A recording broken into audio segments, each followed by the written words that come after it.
Ini udah jam setengah 6 pagi. Lu bang, udah 2 kali tadi 2 kali masuk rumah.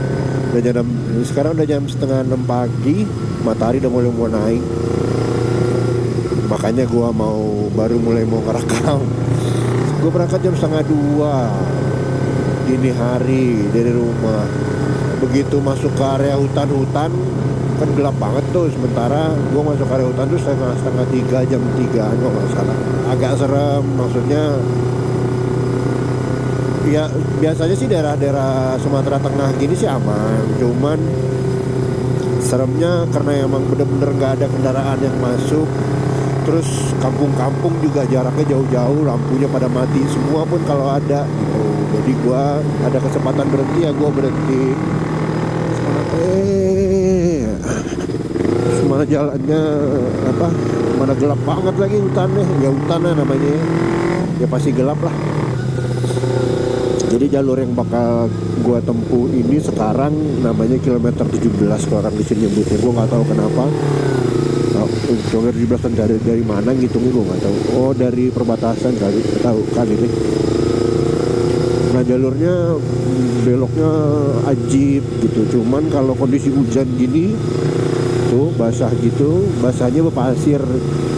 Jadi kalau menurut ceritanya beberapa temen yang tinggal di sini sejak tahun 2019,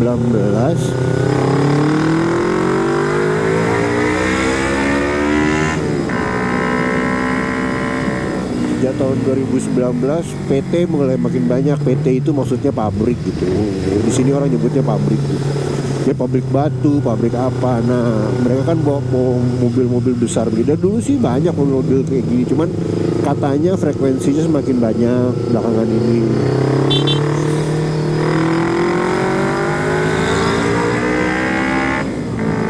Jadi kalau udah begini jalannya itu berpasir bawaan dari truk-truk itu gitu. Nah, dan makin berbahaya kalau seandainya tambahan basah begitu.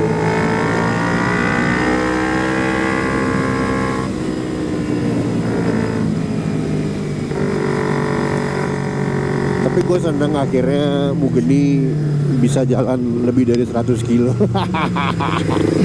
Sejak gue punya jalan cuma 30, mentok-mentok 90, 100 kilo. Bukan kecepatan ya, tapi jarak. Gue pengen ngetes kan motor ini juga. Tapi sekarang kesampean. Karena emang ada kerjaan aja, emang harus ya udah gue paksain.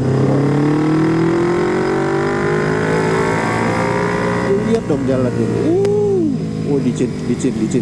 Ya Allah, itu digali. Astaga. Lihat gak tuh?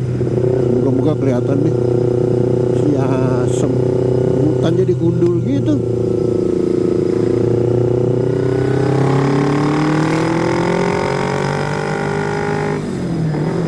Jadi gue udah lama gak jalan. Selama masa pandemi ini emang ya jarak jauh ya maksudnya ya. Menahan diri banget untuk tidak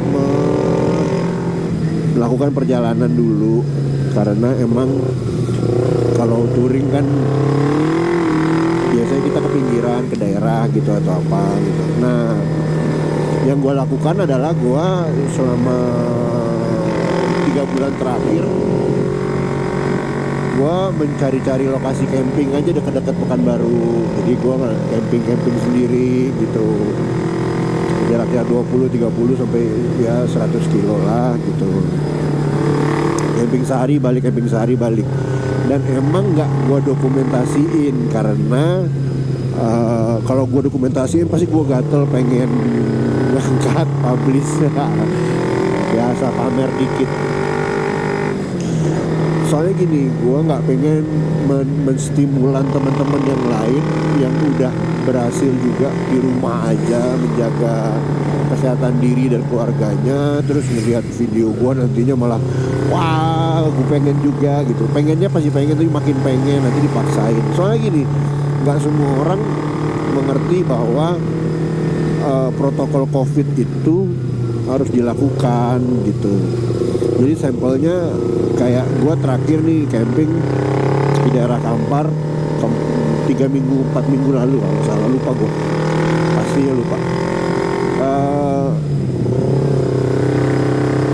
Jadi gua emang selalu pakai masker gitu pas ya datang, kan harus datangin dulu lah orang kampungnya, izin boleh camping nggak bu gitu deh. Tapi gue selalu pakai masker. Nah biasanya orang kampung kan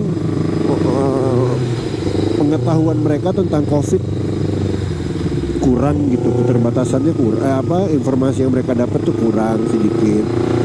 Terus begitu dapat dari TV ataupun apa gitu, terus mereka dihadapkan dengan dilema perekonomian. Jadi awareness mereka terhadap kondisi COVID ataupun protokol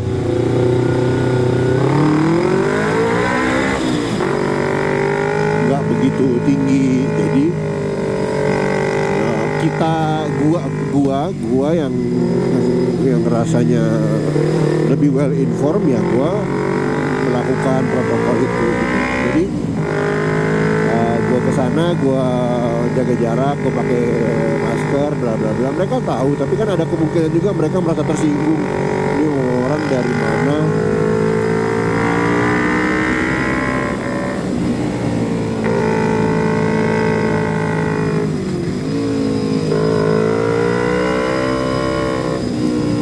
Datang-datang pakai masker, jaga jarak, bla bla bla. Nah, caranya gue adalah gue bawa masker lebih gitu. Jadi sebelum gue berangkat, gue beli masker lagi sepak. Terus gue bagi-bagiin di kampung. Jadi gue bagi-bagiin, jadi kayak tempat jembatan untuk ngobrol sama mereka gitu. Ya akhirnya sebenarnya mereka baik gitu. Cuman kan wajar lah kalau orang baru pasti ngebenteng dulu kan.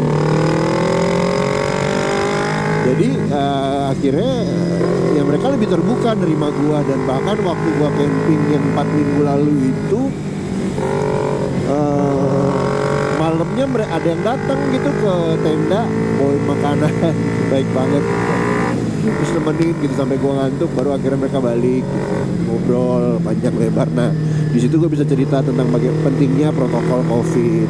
Soalnya kalau seandainya ada case gitu di kampung mereka itu nggak punya akses loh ke tenaga kesehatan yang mengerti tentang COVID. Kalaupun iya, mereka harus ke kota yang jaraknya 100 kilo gitu.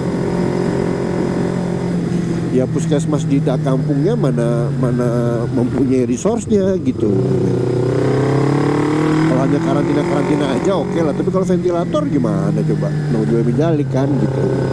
Jadi ya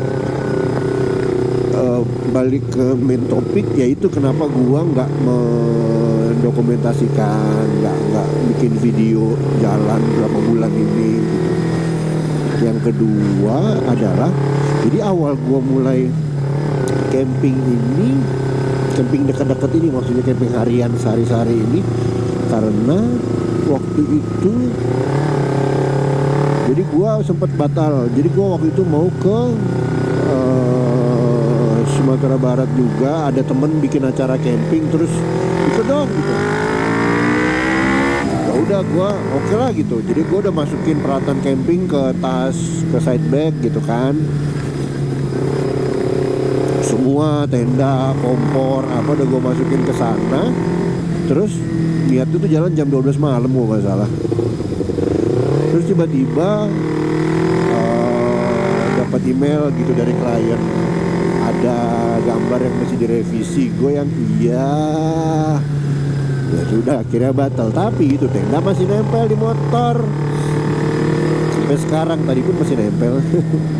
Nah jadi gue udah nggak jadi lah kan, tapi tenda masih nempel. Nah terus beberapa hari setelah itu, aduh enak banget tikungan di sini kalau nggak basah aja duh.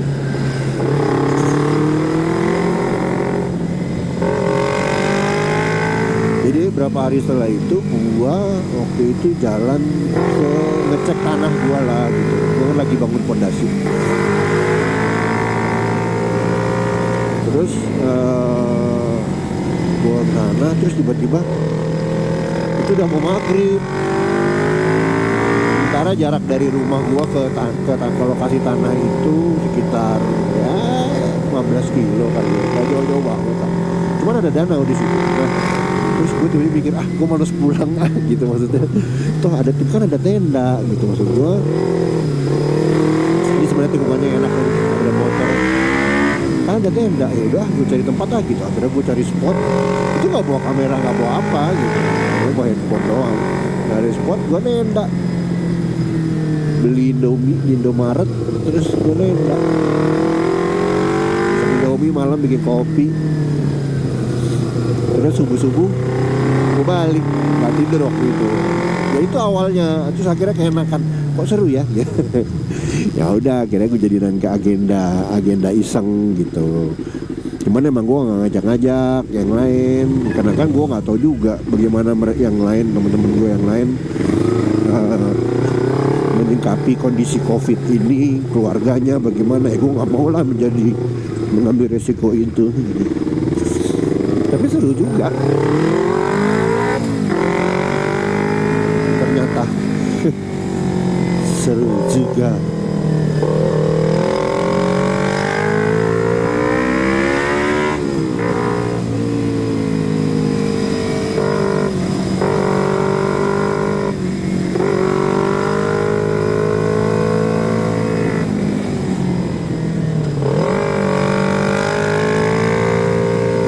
Kilometer 17 lari kan ban gua.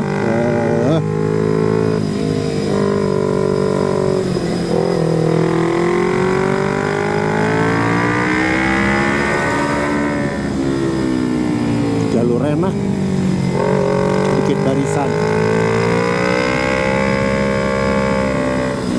Nah sekarang kayak gini. Jadi gua plannya hari ini gue itu mau ngambil gambar ngambil drone footage di Kelop 9, di jembatan Kelop 9. Untuk teman-teman dari Ontahut, mereka kan minggu depan pada mau ke sini tuh, pada mau tur wisata rally di Sumatera Barat dari Jakarta.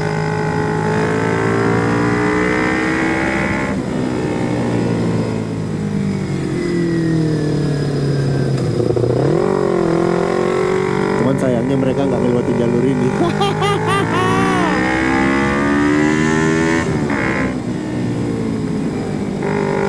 Nah jadi gue mau ngambil footage di Kelop 9. Terus gua mau ngebantuin anak-anak di Payakumbuh nge-mixing backsoundnya. Kan mereka yang create, gua supervisi. Cuman mixingnya kemarin agak kurang, dan komunikasi via online agak susah untuk menerangkan. Nah, kebetulan emang ada agenda gua ke Kelop 9 ini, ya udah gue sekalian gue aturnya schedule untuk ngebantu mixing backsoundnya. Nah, sekaligus juga ketemu anak-anak tim dokumentasi. Jadi untuk acara Koma Cie-nya Ontahut ini, waduh, gue sengaja emang memfokuskan untuk memakai resource lokal. Walaupun emang kalau secara nyaman dan ketenangan gitu ya, gue pakai resource yang gue biasa pakai lah, anak-anak lah yang pasti, kayak Dedi, Azan, Ocen. Tapi dengan berbagai macam pertimbangan, baik itu pembiayaan ataupun pemanfaatan resource lokal, akhirnya gue memberanikan diri untuk menggunakan resource lokal. Jadi kalau waktu di Banyuwangi, Epi Studio emang pakai resource lokal di musik. Jadi musik kita pakai resource dari Pekanbaru untuk meng-create-nya. Cuman untuk dokumentasinya tetap pakai resource Epi Studio dari Jakarta. Nah kali ini total lokal. Soal gini, gue mikir bahwa musisi, pelaku seni banyak keteteran gitu karena COVID ini toh. Nah sementara gue ada sedikit rezeki dan gue bisa berbagi dengan mereka. Ya tentunya dengan bantuan dengan Ontahut juga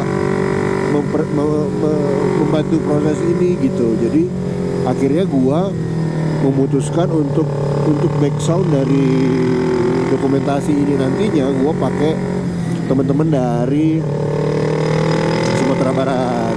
Yang kebetulan beberapa musisinya gua kenal gitu. Jadi gua tawarin. Terus kemarin mereka udah kasih draftnya. Terus gua revisi beberapa. Gua bilang rubah ini. Nah sekarang sekarang udah mau masuk tahap mixing sama mastering. Gue pengen lihat juga, maksudnya ya walaupun niatnya membantu lokal, tapi kan tentu juga harus ada supervisi lah ya, maksudnya supaya level mutunya juga meningkat gitu. Terus kalau untuk dokumentasinya, ini kemana sih? Oh ini dokumentasinya gua pakai dari sana juga, dari Payakumbuh ke Padang Panjang. Sebenarnya yang di Padang Panjang ini temen gua di Pekanbaru dulu, cuma sekarang dia jadi PNS. Terus gue bilang kayaknya dia stres banget itu kerja kantoran. Terus gue bilang mau nggak lo gitu ya, dia mau, syukur lah. Ya mau lah, gila. Gak mau gue coret dari list temen.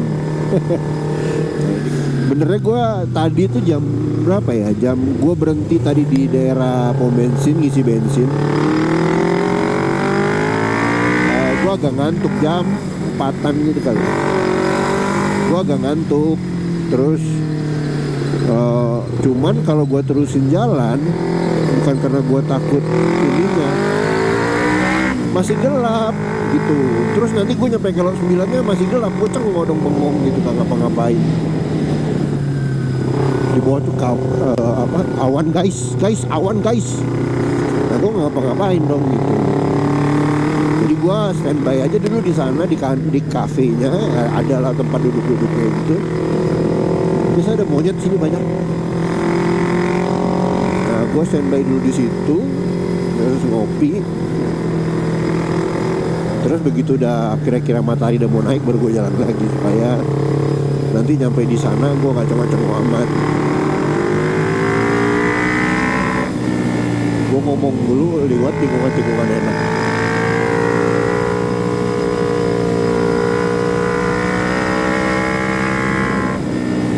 Sampai panorama.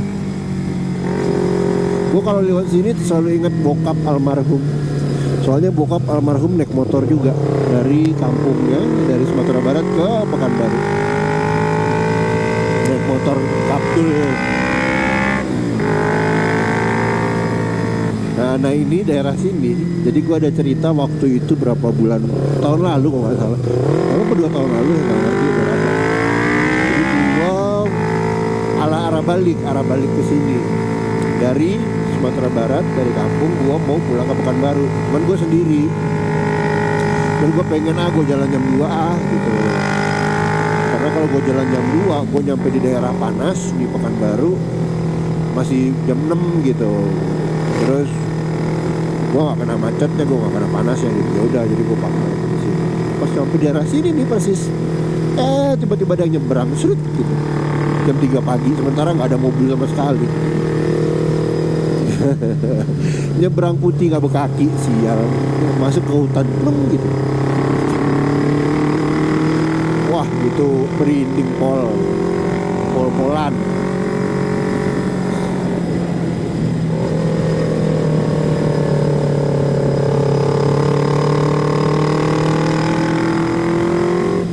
Sayangnya anak-anak on tahun kagak bakal lewat jalur ini. Tapi kalau lewat jalur ini jauh lagi mereka muternya. Mereka kan wisata rally. Tapi mereka udah jam terbang jalannya udah tinggi. Pasti mereka udah sering ketemu jalur-jalur kayak gini.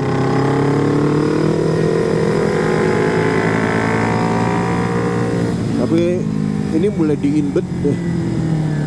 Tuh, gua napas aja keluar apa? Embun-embunan.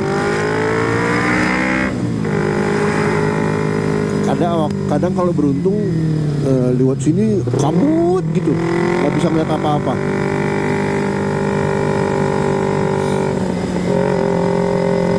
Terus gimana jalannya nggak bisa lihat apa-apa? Ya buka mata lah. Nggak bisa lama nggak ada tutup mata. Apa sih? Habis. Ini matahari nggak ada, awannya butek. Nggak tahu nih, enak deh nerbangin drone-nya. Moga-moga deh setengah jam lagi. Soalnya mau nyampe nih ke jembatannya. Tapi gue masih muter-muter juga sih, mesti ngelihat dulu spotnya. Wah ini bagus nih. Jadi kalau kemarin gue sempat motret di sini, dapat awan. Oh ya kan bener awan. Amalnya saya berhenti. Nggak bawa kamera juga.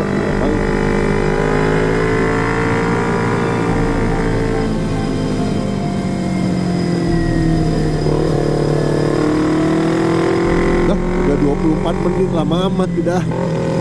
Ntar gue lanjutin ya kalau udah ketemu anak-anak di Payakumbuh. Dah. Dah. Dah. Dah. Dah.